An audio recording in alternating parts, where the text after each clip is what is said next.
हरियाणा के मुख्यमंत्री मनोहर लाल ने मॉनसून सत्र के दूसरे प्रश्नकाल के दौरान विपक्ष के सवाल का जवाब देते हुए कहा कि हरियाणा सरकार द्वारा गुरुग्राम जिले की मानेसर तहसील के गांव कासन, कुकरेला और सरावन की 1810 एकड़ भूमि का वर्ष 2014 में अधिग्रहण किया गया था। इस मामले में सरकार की नीति के अनुसार जमीन अधिग्रहण के समय जहां गांव बसे हुए थे या फिर मकान बने हुए थे, उनकी जमीन का अवार्ड किया जाएगा। रिपोर्ट देखिए। हरियाणा विधानसभा मॉनसून सत्र के दूसरे दिन भी सत्ता पक्ष और विपक्ष के बीच सवाल जवाब हुए, जिसमें मुख्यमंत्री मनोहर लाल ने विपक्ष के सवाल का जवाब देते हुए कहा कि सरकार की ओर से गुरुग्राम जिले की मानेसर तहसील के गांव कासन, कुकरेला और सहरावन की 1810 एकड़ भूमि का वर्ष 2010 में अधिग्रहण किया गया था।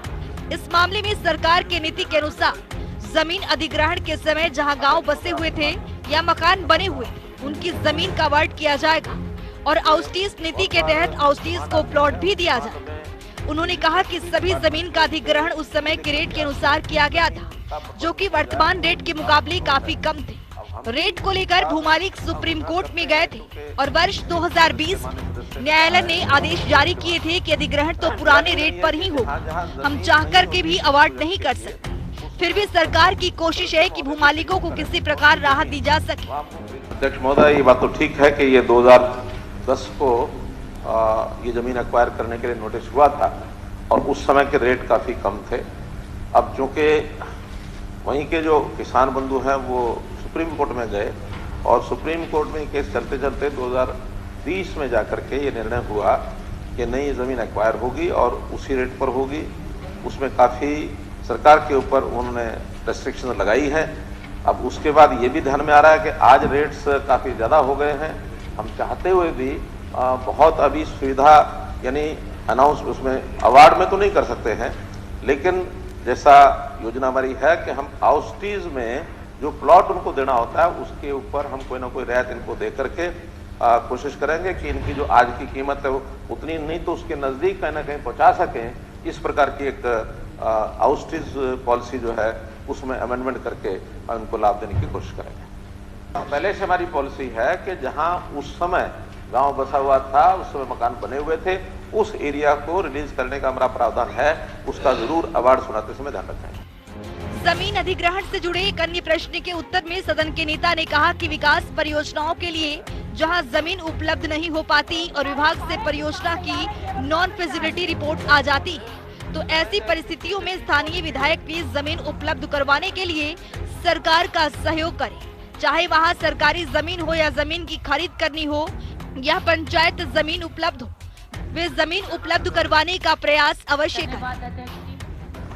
अध्यक्ष महोदय, आपके माध्यम से मैं एक निवेदन करना चाह रहा हूं सभी सदस्य बंधुओं से कि बहुत बार डिमांड आती है, उस डिमांड में फिजिबिलिटी भी डिपार्टमेंट की ओर से ये लिख करके आती है कि जमीन का प्रबंध हो जाए तो ये काम संभव है।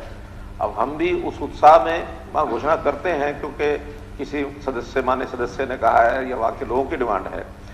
मेरा निवेदन ये है कि जहाँ जहाँ जमीन नहीं होती है किसी प्रोजेक्ट के लिए, उसमें सब लोग सदस्य महोदय भी सहयोग करें कि कौन सी जमीन वहाँ हमको खरीदने से मिल सकती है या कोई सरकारी जमीन है जिसको ट्रांसफर किया जा सकता है। ये अपने अपने विधायकों को भी जिम्मे लेना चाहिए कि उस इलाके में क्या हो सकता है, क्योंकि हर जगह एक्विजिशन संभव नहीं है। एक्विजिशन का सीधा सीधा विषय है कि अब बहुत रेट्स ज़्यादा हो गए हैं। आज के रेट्स हमने क्योंकि कलेक्ट्रेट भी काफ़ी बढ़ा दिए हैं, अब कलेक्ट्रेट से 4 गुना रेट पर जमीन खरीदी जाए। उसके बाद भी जो कोर्ट्स का मामला बना हुआ है, अनाउंसमेंट के लिए कोई भी जाकर के वहाँ खड़ा होता है तो उसके और 2 गुना 4 गुना हो जाता है। ऐसे ऐसे विषय हैं कि बाद में फिर उसको या तो सरकारी बजट के ऊपर पूरा लोड पड़ता है या फिर जो डिपार्टमेंट आगे HSIDC, HSVP जिनको आगे जमीन जिनको आगे बेचनी होती है प्लॉट्स या दुकानों के या इंडस्ट्री के प्लॉट्स, वो फिर बिक्री का रेट ऐसा निकल आता है कि वहां फिर समस्या आती है, कोई लेने के लिए तैयार नहीं होता है। इसलिए जमीन कहाँ से उपलब्ध होगी, ये हमारे माननीय सदस्य गण इसमें जरूर सहायता करें, सहयोग करें अपने अपने क्षेत्र के लिए। मुख्यमंत्री ने कहा कि आज बड़े पैमाने पर जमीन अधिग्रहण संभव नहीं है और अधिग्रहण करने पर कई बार भूमालिक न्यायालयों में चले जाते हैं और प्रक्रिया लंबी हो जाती है और सरकार को कलेक्टर रेट से 4 गुना अधिक रेट पर जमीन खरीदनी पड़ती है। मुख्यमंत्री ने कहा कि सभी विधायकों से अनुरोध है कि परियोजनाओं को पूरा करने के लिए जमीन की उपलब्धता अवश्य सुनिश्चित करें। जनता टीवी के लिए चंडीगढ़ से पवन सिवर की रिपोर्ट।